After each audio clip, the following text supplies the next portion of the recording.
Hvis du ser den her video nu, så er den ment til at være til dig. Den er tidsløs og kan bruges af alle, der ser den.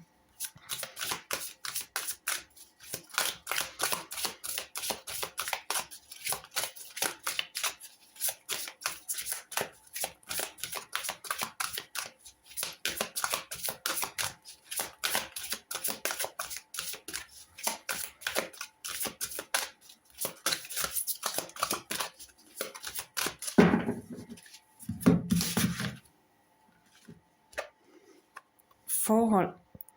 Dit vigtigste forhold er til dig selv og til universet. Og alle andre forhold kommer efter det.